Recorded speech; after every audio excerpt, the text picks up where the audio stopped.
Thank you for joining us for Breaking Down Barriers, our special on race relations in Las Vegas and America. I'm Brian Loftus, and I'm joined by Kirsten Joyce and Bianca Holman. During the next hour, we're going to present race-related issues in our community, from how police deal with the minority community to challenges and discrimination many people face in their jobs and day-to-day lives. And we also have a panel that's going to discuss these issues with us. We'll hear from them throughout the hour. Right now, the thing on so many minds across the nation is the shooting of a black man, Jacob Blake, by police officers in Kenosha, Wisconsin. That set off even more protests and debates in living rooms this week. There were peaceful protests during the day, but at night buildings were set on fire in Kenosha. That led to some violent clashes in the street, culminating with a 17-year-old Caucasian male from a town 30 miles away being arrested and charged with the shooting death of 2 people and the wounding of a third. That happened Tuesday night. Then on Thursday, pro sports teams started canceling their postseason in protest. Now, each new video of a police shooting we see can be a traumatic incident for black people that takes an emotional toll, building anxiety and fear. And for many black parents, it's a reminder of how they have to guide their children through racism they may encounter in their daily lives. Oh, you're already solving it? That's not fair. A weekend afternoon with the Marintic family is just like any other, watching TV, playing games.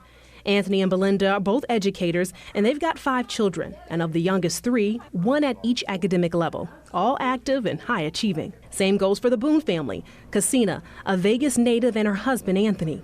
Even though their 5 children are older, quality time together is important. And with recent events, they've had emotional family talks. Kind of have a conversation daily regarding racism. When I'm out in the community, somebody else, who does not understand the culture, who does not understand what I'm doing and why I'm doing it, they might perceive it as threatening. From images of slavery and lynchings to violence against unarmed black people at the hands of fellow citizens or police, in recent years, from Trayvon Martin, Tamir Rice, George Floyd, the names, the headlines, and the videos. Demisha Mingo, a mental health expert, realizes these experiences have a lasting impression. For Black people and minorities, it's going to be even greater trauma because they're the victims of it. It was heart-wrenching. You imagine, what if this was my child in this situation? Parents want their kids to get home alive. Every time our children leave the house, we tell them to be careful, be safe, we love you. 16-year-old Aaron, who ranks in the top 10% of his class, isn't shielded from these horrific acts. A surprise for me to see a video just like that. For Cassina and Anthony's son, Logan, who has autism, he worries even more. A sense of hopelessness, imagine me trying to already articulate myself to other people who don't understand what I go through. The Marintic and Boone families have members in law enforcement, so they want their kids to be informed and still inspired to spark change in society. Aaron believes people of all races protesting together and spreading awareness on social media is a start. I feel like more people need to speak out because there's a lot of people that are just look at it and then just turn the other way. A problem doesn't get solved by turning away. Everyone, white, Hispanic, and Asian, must talk about racism and social injustice. And it also allows for the other people to see how we need to band together to protect everyone. Mingo says be direct, open, and honest, but standing up for equality is shown in our everyday actions. Life is 10% what happens to you, 90% how you respond to it. Just get involved to make it better. So that's where we instill that hope. All right, now joining us now is our panel for the night, helping to provide us with some insight on these subjects. Craig Knight is the general manager at Power 88.1, and Kennedy Coben Richardson, who is the executive director of Nevada Partners, and that's a group that's been in the community for nearly 30 years, tackling issues like housing and other areas of community need, largely in the historic West Las Vegas. Thank you both for joining us tonight. Kennedy, you can answer this first one. Let's talk about what's on everyone's minds right now. Kenosha, Wisconsin. What are your thoughts on the shooting and what happened with Kyle Rittenhouse, the 17-year-old who was arrested for shooting 2 people? Yes, so unfortunately, this is a story that we keep seeing in the news, and it started certainly before George Floyd. And it just lets us know that even in a situation where everyone is thinking about this, it still happens. So it's a little bit unsettling that these kinds of things will happen. It just really reminds you that Black lives, do not have the same value as other lives. Therefore, based on the data, then we're the first to get killed for, really low-level offenses, criminalizing things like selling cigarettes, and other things that really don't require the death penalty. And even if you're guilty of a crime, it is not up to the police to decide on the spot whether or not you should live or die.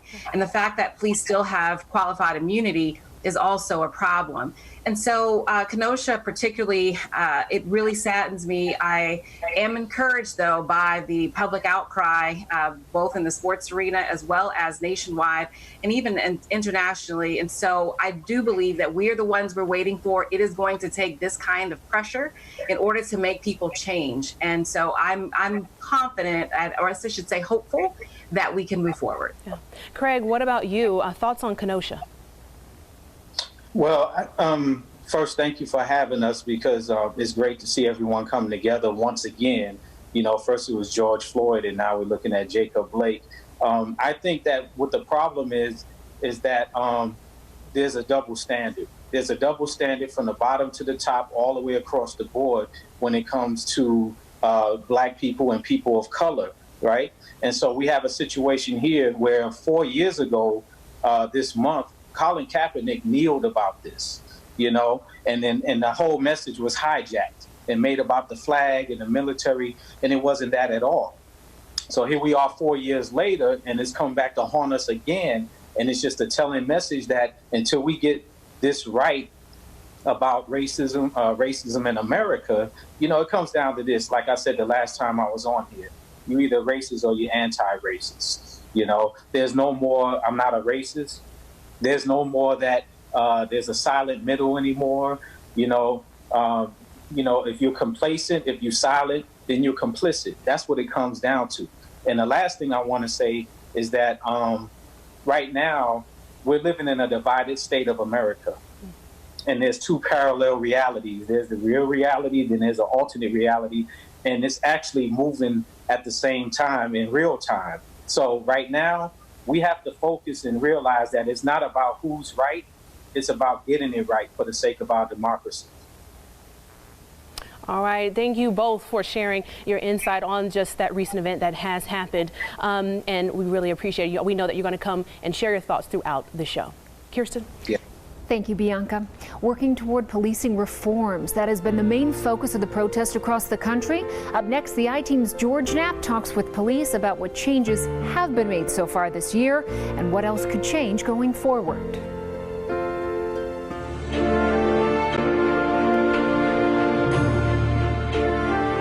The death of George Floyd at the hands of police officers in Minnesota earlier this year set off a wave of racial unrest and street demonstrations across the country, including right here in Las Vegas.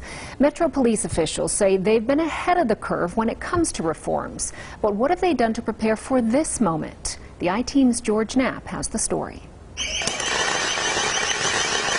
Kenosha, Wisconsin is the latest flashpoint in what has been a hot, violent summer of racial unrest. The death of George Floyd at the hands of Minneapolis police officers ignited massive demonstrations and long simmering anger about police use of force against racial minorities. In Las Vegas, demonstrations began as peaceful protests, then erupted into violence and bloodshed, with clashes in the streets, the shooting of a heavily armed man, and the murder of a police officer. Metro officials thought they were ready. You could just feel the anger coming from the people that were out there. And listen, rightfully so, right? I mean, they're angry at the injustice of what they had seen in Minnesota and in other states. Metro officials admit they were surprised by the level of anger directed at police officers during the demonstrations because the department has made so much progress on race relations in recent years. Las Vegas, once known as the Mississippi of the West, has shed its segregationist past, but tensions with police have reemerged from time to time in response to notorious use of force incidents that resulted in deaths. Metro reached its turning point 10 years ago. Coming off of 2010, where we'd had more officer-involved shootings than we'd ever had in the history of Metro. And although the number was concerning, I think that the most concerning piece is that we realized that we were shooting a high number of unarmed minorities in our community. and we realized we had to do something about that. Gives you grader number 2, go to her line. And they have. One area of change, the hiring process. More rigid background checks on officer applicants, as well as polygraph and psychological screenings to weed out racists or potential problem cops. The department has dramatically increased its outreach to minority communities as part of a recruitment effort to hire more minority officers. Training has also changed, not just for new hires, but for veterans too. Reality-based training teaches officers how to better handle touchy situations to avoid the use of deadly force. When deadly force is used, each incident is openly discussed in public briefings. That's up to our training and counseling officers to teach those recruits in the academy and in in-service training. It never stops. So it never stops. So something happens like George Floyd. Do you talk to officers and say, hey, this cannot fly? That discussion has been had department-wide by every leader in this organization. That was clearly unacceptable. We do a comprehensive reporting on all our use of force at the end of the year, and we compare it to subsequent years. That document is on lvmpd.com.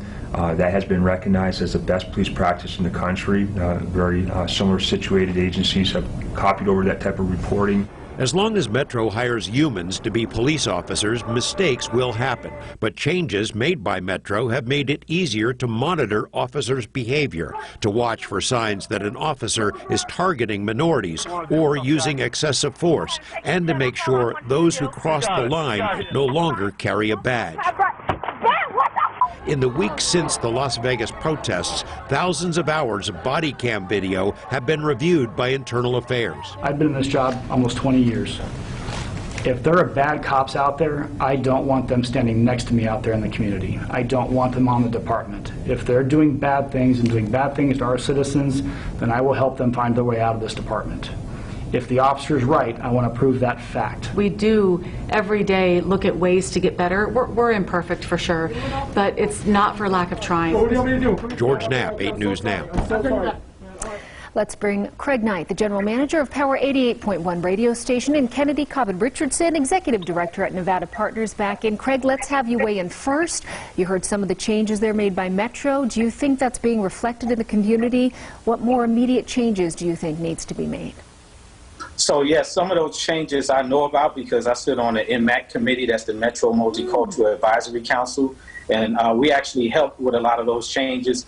And the one thing I have to give credit to Metro for is that before George Floyd, body cams were already put in place, and you don't see that in Kenosha. We also had implementing use of force policy. We helped make some changes with that. And I would say real quickly, the only thing I can see, and I've said this to the police officers that I know and to the sheriff, that the community would like to see a little bit more accountability when it comes to the officers. We see too much officers getting away with stuff or going on what we call paid vacation, and then they're not prosecuted, and that's it. It's just over with. So those are some of the things, accountability and connecting with the community and seeing these accountabilities. Thank you so much for your thoughts there, Craig. Kennedy, yours as well. So I do applaud the department here locally about the changes they're making. For sure, I've also worked with Metro regarding hiring women and other minorities into the academy, and so I know that they are earnest about what's happening. However, what we're talking about is really a culture change, and as well as this is something that's in our DNA, racism, and has been for the last 12 generations. So it's from a training perspective, it's going to take more than a 12-hour curriculum, more than just weeding out certain people, because I actually think it's a continuum. Rather, there's racism and there's less racist, and we're all subject to it based on how America has operated for the last 400 years. Kennedy, the second issue we'd like to hear from you on, and you just tackled it there too, the challenges with weeding out the bad cops you mentioned. How do you think that can be addressed? So the cops currently, it's like a fraternity, and so I have quite a few friends who and women who are in the force, and they definitely say that if you do not act in the way that they expect, you are isolated and, you're not part of the group anymore. And if you have to work there every day, I don't think that's a great place to be. And so I think there's a lot of pressure, particularly from peers, in order to sort of back blue, no matter what line they fall under. And unfortunately, because the original policing was slave catching, it's also in there, again, it's in their DNA to sort of devalue Black lives and shoot first. If someone's big or tall, muscular, then they're automatically dangerous on sight without having any real guns or any aggression at all. And so if you have 500 cops for 20 are bad, it's bad for everybody. And so it's really important to weed out all of them. And Craig, your input as well on this.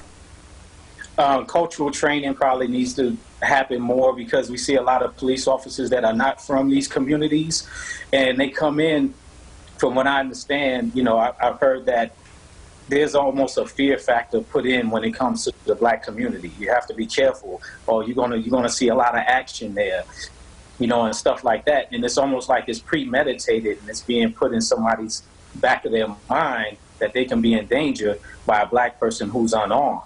And I think that if there's any police officers out there that's afraid of unarmed Black men, you might want to change your career. All right, thank you to you both. Bianca? Black police officers. Up next, I sit down with some officers who see things with a unique lens to talk about their lives, their roles as officers, and what changes they'd like to see.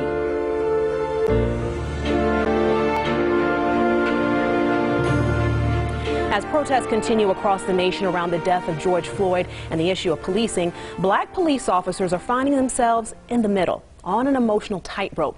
We caught up with Metro police officers about their life being Black while wearing blue.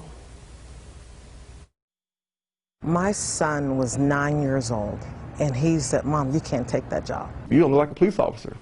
Like, what does a police officer look like? Arnold Parker is a current officer with Metro. Regina Coward-Holman retired from the force after 27 years. Both took an oath to protect and serve, just like Adrian Hunt, who also wants to make a difference in his hometown. Everybody has their calling. My calling is service. But as Black police officers, all three say there's a struggle. No peace! Especially as protests against police brutality erupt across the country. I've had plenty of calls, in the past 2-3 months with officers saying like, man, I just don't know how to feel because we're stuck in the middle. The death of unarmed Black Americans like Breonna Taylor, who was shot in her home, and George Floyd, who died in police custody, have prompted calls for change. I had no words. That was by far the most reckless police act I've seen all my whole life. Tension between police and the Black community isn't new. From the first slave patrol groups in the 1700s to segregation and Jim Crow in the 1960s, violence and racism towards Black Americans resulted in protests and uprisings. Now, in the year 2020, law enforcement is under the microscope. For Coward-Holman, it's an ongoing discussion with her son. Hunt and Parker share experiences as Black men who've been profiled. I was probably 13, 14, coming out the Meadows Mall. I had shotguns to my face, me and a couple buddies. But nobody ever said, okay, you know what? We're sorry about that. It was a mix-up. When I take this uniform off, I'm just a Black man. So what is the next person, how are they looking at me? Hunt says he's been questioned while in uniform. And I had people telling me, what you over there for? You need to be over here with us, And it never crossed my mind that where I'm supposed to be. I know where I'm supposed to be. But they are where they're supposed to be. You got kids that say that, hey, you know what, like I never want to be a police officer. Talking about kids that used to, that gangbang, currently gangbang, to where now they actually think about being a police officer. Officers agree discussions about racial biases with coworkers can promote change on the job and in society. Hunt says the Black Police Officers Association helps bridge the gap, but Black officers say there has to be intentional effort from everyone. Always push and push into, to get more people who look like me to join the department. We have to continue to have the conversations about Black lives, about systemic racism, about changes from the police department, being transparent, being accountable. And joining us are Craig Knight, the general manager of Power 88.1 radio station, and Kennedy Richardson, executive director at Nevada Partners. Now, the Black Officers Association, they raised some interesting points. Kennedy, what are your thoughts about having more Black officers on the police department? Certainly, it is important to bring more Black officers into the force for the simple reason that the force should look like the community that it serves. And with that being said, a lot of times they are not welcome as well into the force, so they do have a really high road to climb. And then it's also important that they're comfortable in the communities that they serve as well. So you can't, as Craig said, you can't go in and be afraid of that community that you are supposed to protect. And I have 2 little girls who are really afraid and fearful of just seeing a cop. And I hurt for them because I believe the youth, really, if you want to grow up to be something, you'll never be a cop because you're afraid of who they are and how they treat you. Well, thank you for sharing that, Craig. The officers also talked about how they've been profiled in their lives. Can you address that? You know, what is that mental impact on those officers? Yeah, it's almost a double jeopardy. It's like, you know, being a police officer in uniform, that uniform represents some bad experiences. So it's almost like a lot of the officers are painted with a broad brush, but just like Black people in the community are painted with a broad brush. There's like prejudices that go both ways on that. But with the Black officer, like I said, it's a double jeopardy because when they take the uniform off, they're still Black. And then they got to deal with the, you know, systemic racism, and they have to deal with the prejudices of people not even knowing they're officer. So, and then within the department itself, you know, the question is, how do they feel? That's got to be kind of uncomfortable, especially when things like this happen, with the latest, you know, being with Jacob Blake. There has to be some kind of uncomfortable. They're like right in the middle. And I think that it's once again, it just comes down to we have to remove the racism and the prejudices and look at people for who they are and look at their heart, you know? Yeah, definitely impacting everybody. Brian? Bianca, thank you. Facing day-to-day discrimination. Up next, the I-Team's Vanessa Murphy tells us about one case of discrimination at a local country club.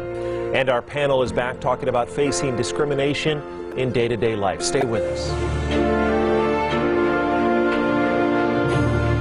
May and June saw protests here in Las Vegas along with those around the rest of the country.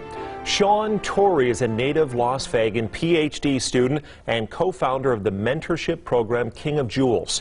We spoke with him about why he joined in the protest to have his voice heard. How do you assess the protests that happen here in Las Vegas? This tragedy that happened to George Floyd was something a lot bigger than what we've seen in the past. Like, a lot of people started taking it seriously.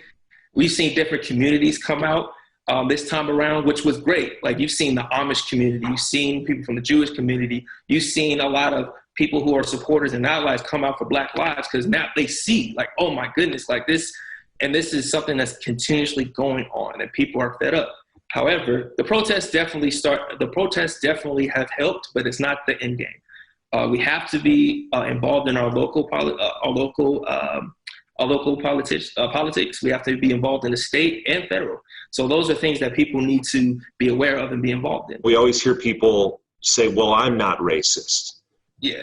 How important is it for those people that maybe haven't experienced racism and they don't perpetuate it? They say, well, I'm not racist. How important is it for them to be anti-racist? And for somebody who's maybe not familiar with that phraseology, expand on that, for people to really be anti-racist in their life.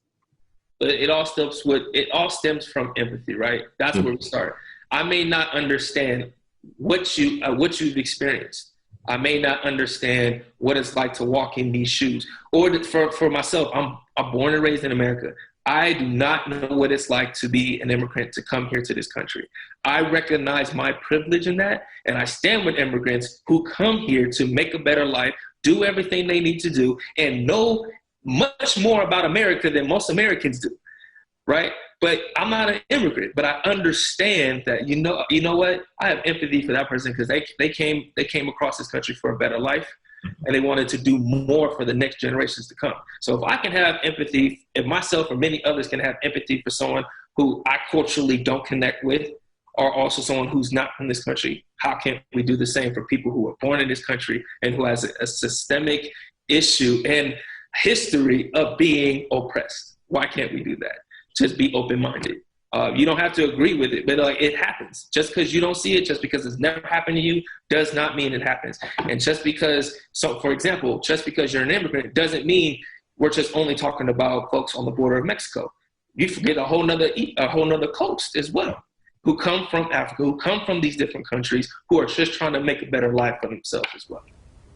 All right, let's get back into it with Craig Knight, General Manager of Power 88.1, and Kennedy Cobbin Richardson, Executive Director at Nevada Partners. Craig, we're going to begin with you. Sean there in that brief interview talked about empathy, essentially realizing your experience isn't everyone else's experience.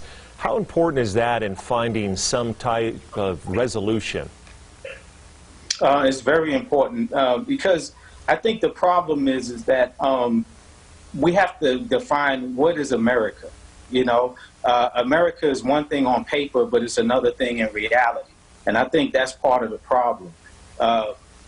You know, with the racism going on and the racists, that I think they feel like that this is their country and it's no one else's.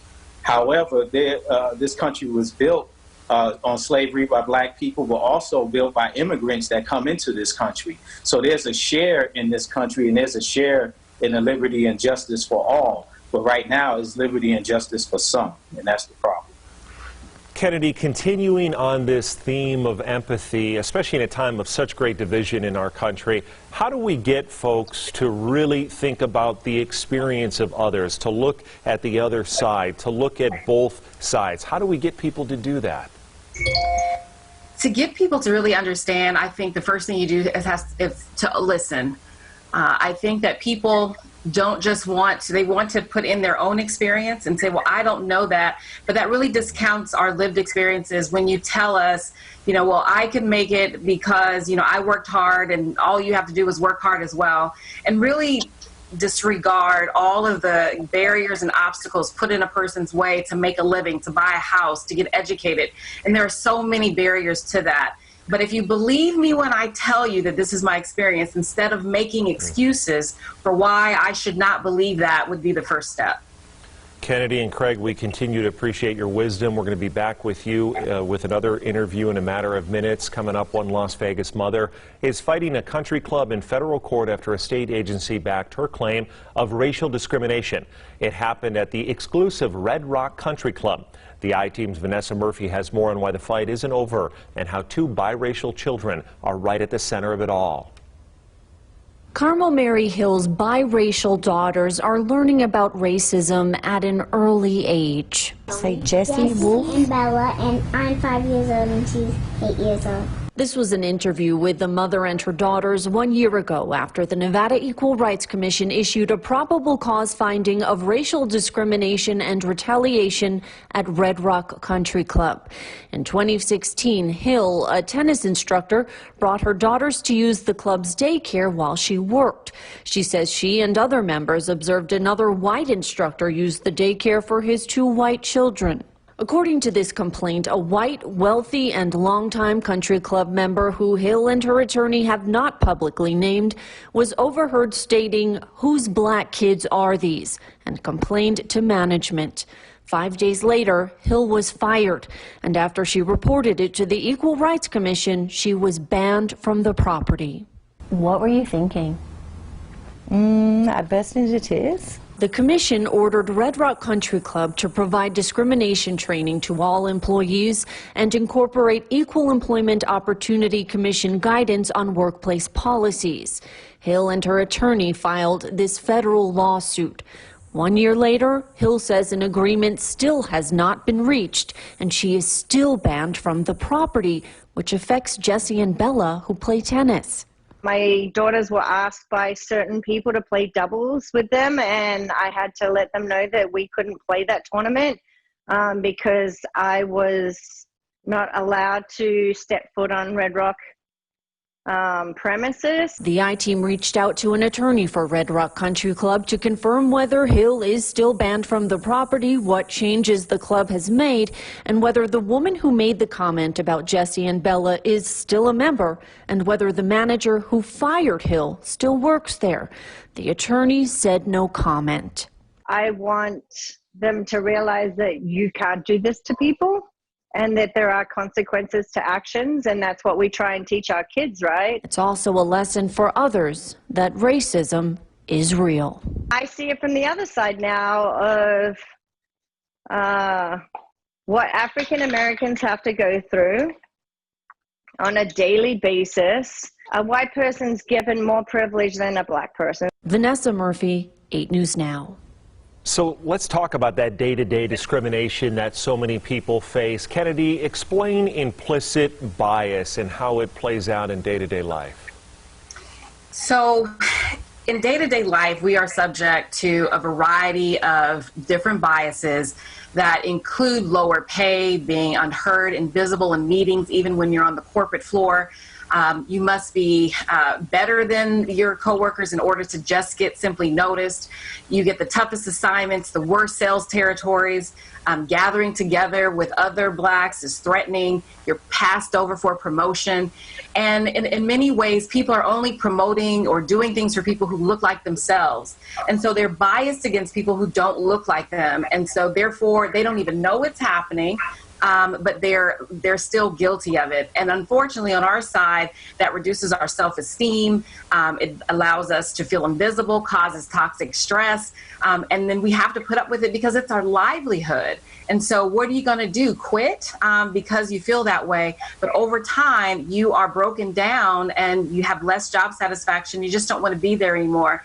And then what's really bad is that no one will admit to it. And so you're just left to suffer with it on your own. No one can admit to it. Let's talk about that, Craig. Let's talk about when people see implicit bias. And we've talked before about being an anti-racist. For the man or woman watching this right now, in their day-to-day life, how can they go about their life and be an anti-racist?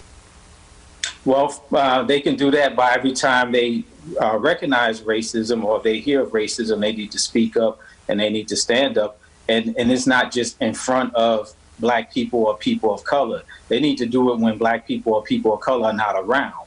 That's the big test right there. That has to happen. So it's not a phony, standing up for us because we're around, just putting on a show. But there's something that's deep-rooted that has to be uprooted.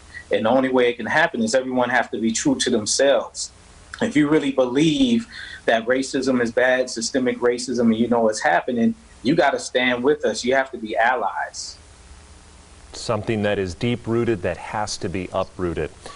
Craig and Kennedy, thank you again. We'll be back with you shortly. Kirsten. Asians facing discrimination, what local members of the Asian American and Pacific Islander communities say they deal with here, and how they're making efforts to improve it. Next, when Breaking Down Barriers continues.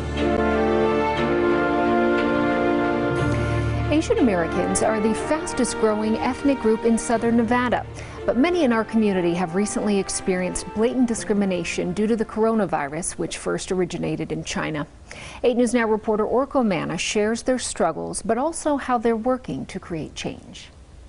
He followed me and he spit on me and he like threw some food on my car. It's an encounter UNLV junior Ava Carino will never forget. This past spring, as COVID-19 started spreading in the U.S., Carino tells me someone accused her of having the virus just because she's Asian. I was feeling sort of like apprehensive because I didn't know how to react. I haven't dealt with such an aggressive form of discrimination at that form in my life. Carino is Filipina American, born and raised in Las Vegas. In the past, she mostly experienced microaggressions, which are subtle statements made against marginalized groups. But she says the coronavirus has thrown the door to discrimination wide open. This is something else that needs to be stopped right now. Please go home, leave, go back to Asia. Those are words Matthew Dang never expected his family to hear in the wake of COVID-19. His father berated while out shopping. It was just really upsetting. Dang, who is Vietnamese, teaches second grade at Arturo Cambero Elementary School, but over the last couple months, he's been trying to educate the public. People have been acting a bit racist and xenophobic towards them. Through videos like these. Stories, I think, are the best vehicle for change. Dang created this Instagram page consisting of a collection of COVID-related experiences from Asians across the country, a look back with a path forward. Make it more accessible for people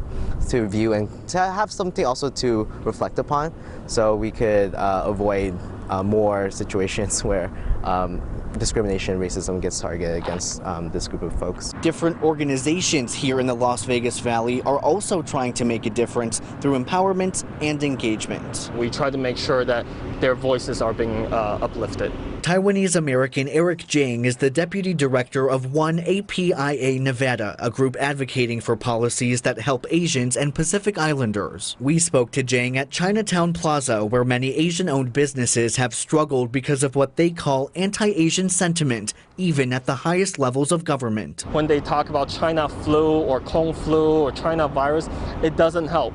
It makes the community feel like they somehow are being discriminated against. And I think that's something that hurts. But the duel against discrimination needs the next generation to join the fight. I feel like we've been forgotten, and the more that we can stand up and do something about it, the better. Filipina American Erica Mosca founded the nonprofit Leaders in Training, which works with high school and college students. They talk about the inequities facing all ethnicities, including Asians, and they inspire action. And empower them to do something about it, whether it's volunteering, advocating, going and lobbying their legislatures to do something about it now and in the future. I'm going to go into grad school. At 20 years old, Cariño is part of that future. While our oppression isn't as visible as other marginalized groups of people, it's still prevalent in our lives. Denouncing discrimination while pushing for progress. Orko Manna, 8 News Now. And once again, we're going to have the GM of Power 88.1 radio station, Craig Knight, weigh in, along with Nevada Partners Executive Director Kennedy Coben-Richardson. So last segment, we talked about discrimination that people face on a day-to-day level. Craig, the group we just heard from, Leaders in Training, they've got volunteers going into high schools to get the younger people engaged. Do you think this is the kind of thing we need more of? Absolutely, because first of all, racism is a taught behavior and mindset. If you notice that if you put children of all races together in a sandbox, they will play and not even know anything is wrong or anything is different. It's not until the adults tell them, like, no, you can't play with them because, and then the stereotypes come. So what the Asian community is experiencing right now is what the Black community has experienced since 1619. Kennedy, thank you, Craig. Kennedy, as a community activist, how important is it to talk to young people and change their minds early? I think it's really important, and I'm particularly inspired by Gen Z. If you just look at the TikTok feed, they are very vocal, very thoughtful, and really have some really great views. Racism is a social construct to categorize human value, and to the extent that anyone is debased or devalued based on inherited characteristics, the way you look, the color of your skin, your eye folds, all of that from a human standpoint is wrong. We are 99.9% scientifically alike. And so I don't condone any discrimination against any person for any reason. Thank you, Kennedy. Thank you, Craig. Brian?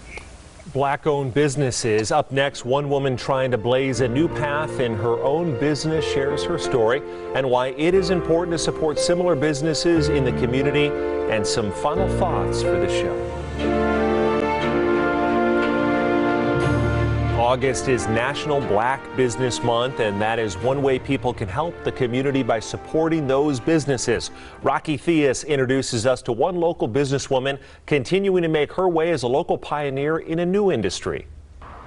Hard work, dedication, motivation, drive. That's what comes to mind when Kima Ogden, the owner of Top Notch the Health Center, thinks of Black-owned businesses. She is one of the only Black female owners in the cannabis industry and the only one in Nevada that has equity in it. I think the common misconceptions that people have of Black-owned businesses is that we're unorganized, we're cheap, we're for lack of a better word, ghetto. It's really far from the truth. So what she's saying is we have to be twice as good as our counterparts to be successful. You have to be twice as knowledgeable.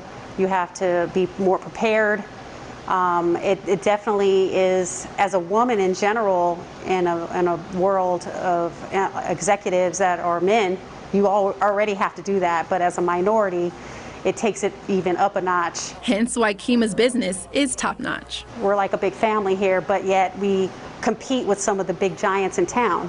And that's a big deal considering what it took to get here. This industry was built on the backs of minorities. You know, we've always been involved in different areas of different industries, and we really don't get the justice when it comes to being able to be involved in the industry when it finally materializes and monetizes. As a Las Vegas native and entrepreneur, there was no better place for Kima to build. As a whole, there's a lot of opportunity here. You really have to hit the ground floor, though, with change in the industry you want to be involved in, or get really involved in legislation to make sure you get a fair shake. At the end of the day, as a Black or minority business owner, it's not about you, it's about your community. And that's how you stay strong. We are very fortunate because the community, we do a lot of community advocacy work, we do a lot of community give back. I've done that prior to this business. I've always been involved in that. And I think that's why the community as a whole gives back as well to us. They support us, we support them. That was Rocky Theus doing that story for us. Let's jump in right there. Craig Knight, GM at Power 88.1. Craig, what can people do to be proactively in support of Black businesses? What would you recommend? I would recommend just spending your dollars with them. You know, looking over the list, there's Devin Moore has a list called Go Urban Vegas, and it has a listing of all of the Black businesses in the community, and it's a variety of different Black businesses, more than just restaurants, barbershops, and beauty shops, but he has lawyers, he has accountants, bankers, you name it, it's on that list. So what we have to do as a Black community, we have to spend our dollars more with each other, because from what I understand, the Black dollar only lasts in the Black community for 6 hours, where other cultures, it lasts for 30 days, 27 days, etc. So I would say just whatever it is you're trying to do, see if there's a Black business that has that product or service that you're looking for first. And Craig, remind people where they can find that assembled list. GoUrbanVegas.com. Excellent, thank you. Kennedy and Craig, you guys have both given us so much wisdom over the past hour. If we could, in these final minutes of the show, and Kennedy, we'll start with you. If you could just leave a final thought, a parting message for those that are watching us on this Friday night, something that they can walk away with. I would say to seize the day. This is the third iteration of civil rights from Reconstruction era in the 1800s to the civil rights movement in the 60s, and now the Black Lives Matter movement today. And we're not waiting on a charismatic leader to lead us. We're the ones that we've been waiting for. So every person is responsible for changing this tide. They are responsible for standing up for what's right in every place they live, work, play, and worship. And if everyone takes that responsibility and goes for it with that, denounces it when they see it, and dismantle racism, particularly in structural ways, then I think we can move forward as a country. And Kennedy, before we go to Craig, when you say stand up for what is right and jump in, how do you recommend people do that? How do you recommend that they do that in their own lives? They need to know that their voice matters. And so if you're at the country club and you see something happening like we saw in an earlier segment, then you have to write a letter as well. You have to pick up the phone and say, I don't like what I saw. And you have to be vocal about that. And so if you're getting 15, 20 phone calls, maybe you'll change something. But don't just leave it to the victims of certain instances to stand up for themselves. Say that I agree with them and I want to see change as well. Craig, what message can you impart and leave with our viewers watching this special? I would say that right now we're living where we have 4 generations living at the same time. We have the baby boomers, which is my parents. We have Generation X, which is my generation, the millennials, and Gen Z. We have a grand opportunity to learn from each other and work together to build a better today and a brighter tomorrow. So we just have to listen to each other. And like Kennedy alluded to earlier, Gen Z, that TikTok, that technology, they have something to bring and offer, you know. My generation, Generation X, we were actually the children of the civil rights movement. When our parents and grandparents were out there with John Lewis and Martin Luther King, we were babies. We were just born, or we were children. And they fought for us so that we can continue to fight. I'm 55 years old. The right to vote is only 55 years old. It wasn't that long ago where we couldn't vote. So I like to say to those who don't think their vote matters or its value, it does value and it does matter. Otherwise, why would they try to suppress and take it from you? You have to understand that. That's part of democracy. A brighter tomorrow, you say, Craig, and I love hearing that. Better days ahead. It is a very challenging time. Let's all hope for that. Boy, we couldn't have had better guests. Thank you both so much for being with us and imparting all this wisdom over the past hour on a multitude of topics. We do so appreciate it. We appreciate you. Thank you. Bianca, Kirsten? Yes, thank you so much for joining us with this important community conversation. Yes, we do have some extra interviews from people in the special on our website at 8newsnow.com. Have a wonderful evening.